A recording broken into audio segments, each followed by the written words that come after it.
Juntamente com os sintomas físicos da histeria, pode-se observar toda uma série de distúrbios psíquicos, nos quais futuramente serão, sem dúvida, encontradas as modificações características da histeria, mas cuja análise até o momento mal começou. Esses distúrbios psíquicos são alterações no curso e na associação de ideias, inibições na atividade da vontade, exagero e repressão dos sentidos, etc., que podem ser resumidos como alterações na distribuição normal no sistema nervoso das quantidades estáveis de excitação. Uma psicose, no sentido psiquiátrico do termo, não faz parte da histeria, ainda que possa desenvolver-se sobre a base do estado histérico, nesse caso, devendo ser considerada uma complicação. Aquilo que popularmente se descreve como temperamento histérico, instabilidade da vontade, alteração do humor, aumento da excitabilidade com diminuição de todos os sentimentos altruísticos, pode estar presente na histeria, mas não é absolutamente necessário para o seu diagnóstico. Existem casos graves de histerianos quais está inteiramente ausente uma alteração psíquica desse tipo. Muitos dos pacientes que pertencem a essa classe encontram-se entre as pessoas mais amáveis e inteligentes de vontade muito forte, que percebem nitidamente sua doença como algo alheio à sua natureza.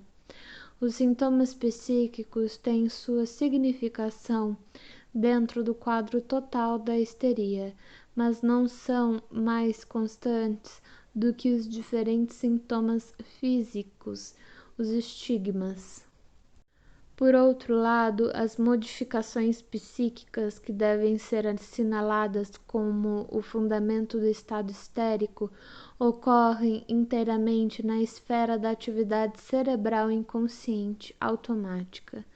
Talvez ainda se possa acentuar que na histeria, como em todas as neuroses, aumenta a influência dos processos psíquicos sobre os processos físicos do organismo, e que os pacientes histéricos funcionam com um excesso de excitação no sistema nervoso, excesso que se manifesta ora como inibidor, ora como irritante, deslocando-se com grande mobilidade dentro do sistema nervoso. A histeria deve ser considerada como um estado, uma diátese nervosa que eclode de tempos em tempos. A etiologia dos estados histéricos deve ser buscada inteiramente na hereditariedade. Os histéricos sempre têm uma disposição hereditária para suas perturbações da atividade nervosa. Entre seus parentes são encontrados epilépticos, doentes mentais, diabéticos, etc. A transmissão hereditária direta da histeria também é constatada, e é a origem, por exemplo, do surgimento da histeria em meninos, originária da mãe, comparados com o fator da hereditariedade. Todos os outros fatores situam-se em um lugar secundário e assumem o papel de causas incidentais, cujas importâncias quase sempre são superestimadas na prática. As causas acidentais de histeria, no entanto, são importantes na medida em que se desencadeiam o início de ataques histéricos de histerias agudas, como fatores capazes de propiciar o desenvolvimento de uma disposição histérica. Podem ser mencionados a criação cheia de mimos, abre parênteses, histeria em filhos únicos, fecha parênteses, o despertar prematuro da atividade mental nas crianças, excitamentos frequentes e violentos. Todas essas influências possuem igual tendência a produzir neuroses de outros tipos, abre parênteses, por exemplo, neurastenia, fecha parênteses, de forma que nisto fica flagrantemente demonstrada a influência decisiva da disposição hereditária. Como fatores que fazem irromper a doença histérica aguda, podem ser citados trauma, intoxicação por chumbo ou álcool, luto, emoção consumptiva, tudo, enfim, capaz de exercer um efeito de natureza prejudicial. Em outras ocasiões, os estados histéricos muitas vezes são gerados por causas banais ou obscuras. No que diz respeito ao que frequentemente se considera como a influência preponderante das anormalidades na esfera sexual sobre o desenvolvimento da histeria, deve-se dizer que, no mais das vezes, sua importância é superestimada.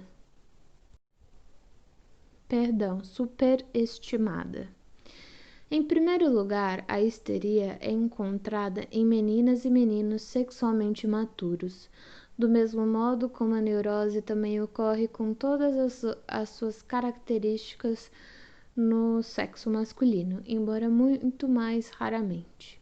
Ademais, a histeria tem sido constatada em mulheres que apresentam ausência total da genitália, e todo médico deve ter verificado numerosos casos de histeria em mulheres cujos genitais não mostravam absolutamente nenhuma alteração anatômica. Do mesmo modo, em contrapartida, a maioria das mulheres com doenças dos órgãos sexuais não sofrem de histeria. Entretanto, tem-se de admitir que as condições funcionalmente relacionadas à vida sexual desempenham um importante papel na etiologia da histeria, assim como na de todas as neuroses. E isso se dá em virtude da elevada significação psíquica dessa função, especialmente no sexo feminino. O trauma é uma causa incidental frequente da doença histérica, em dois sentidos. Primeiro, porque a disposição histérica anteriormente não detectada pode manifestar-se por ocasião de um trauma físico intenso, que se acompanha de medo de perda momentânea da consciência. Em segundo lugar, porque a parte do corpo afetada pelo trauma se torna sede de uma histeria local. Assim, por exemplo, uma pessoa histérica a uma leve contusão da mão pode seguir-se o desenvolvimento de uma contratura da mão ou, em circunstâncias análogas, pode desenvolver-se uma coxalgia ou coxalgia dolorosa e assim por diante. Para os cirurgiões, é da maior importância ter um conhecimento mais íntimo dessas afecções rebeldes. Em casos dessa espécie, uma intervenção cirúrgica não pode senão prejudicar. O diagnóstico diferencial desses estados nem sempre é fácil, especialmente quando eles envolvem articulações.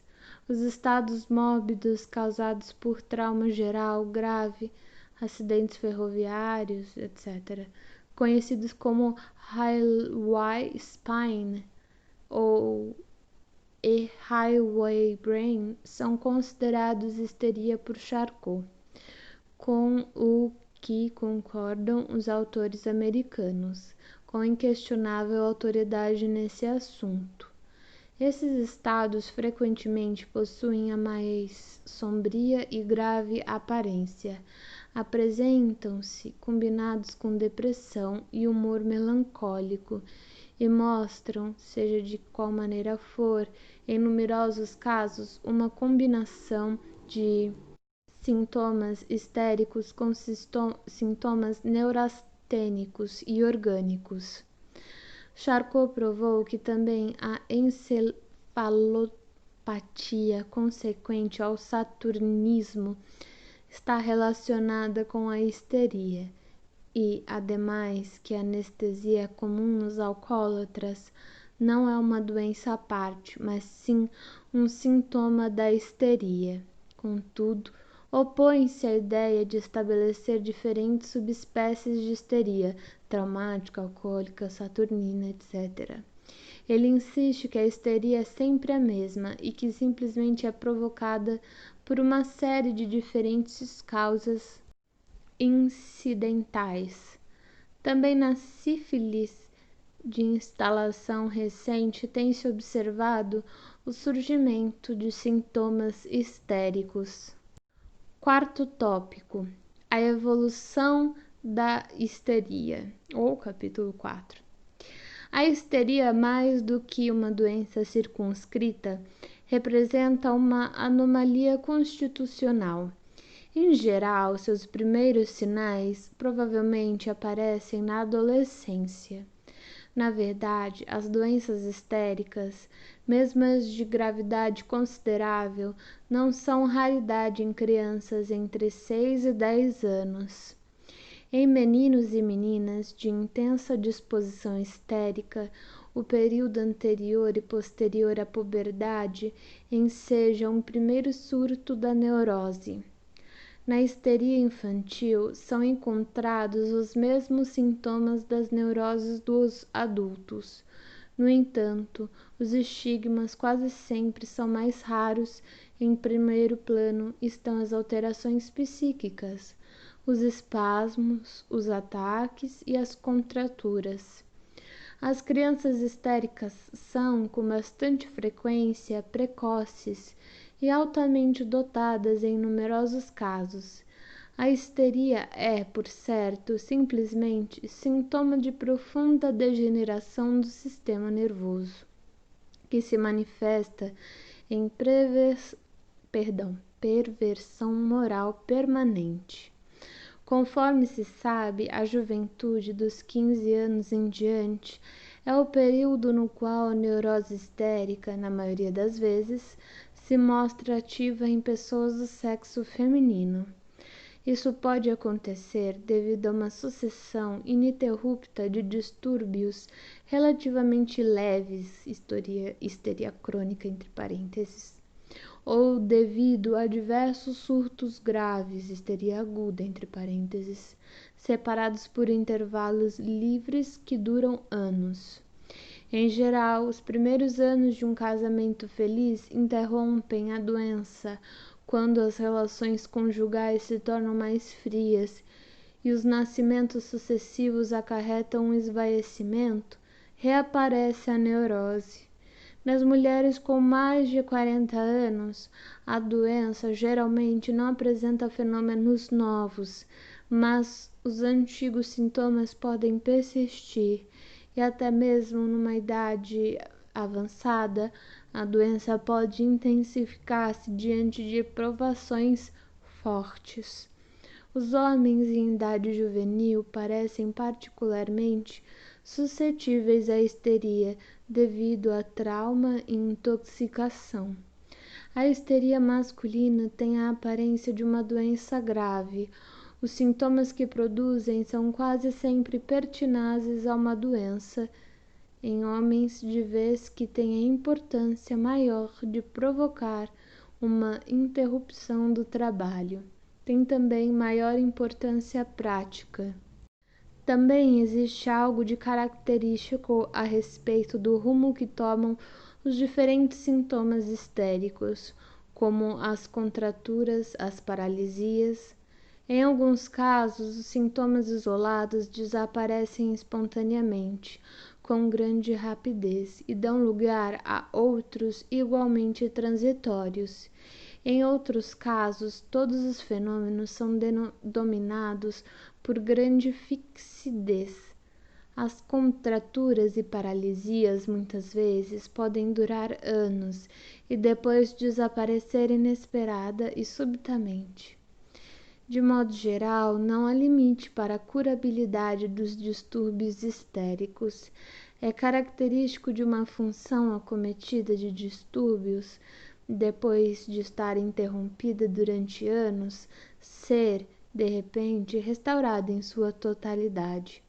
Por outro lado, a evolução dos distúrbios histéricos muitas vezes exige uma espécie de incubação, ou melhor, um período de latência, durante o qual a causa desencadeante continua atuando no inconsciente. Assim, é raro que uma paralisia histérica apareça imediatamente depois de um trauma. As pessoas envolvidas num acidente de trem, por exemplo, são totalmente capazes de movimentar-se após o trauma e vão para casa aparentemente incólumes. Somente alguns dias ou semanas depois é que se produzem os fenômenos que levam à conjectura de uma concussão da medula. Assim, também, a recuperação que se opera bruscamente requer em geral um período de diversos dias para se desenvolver.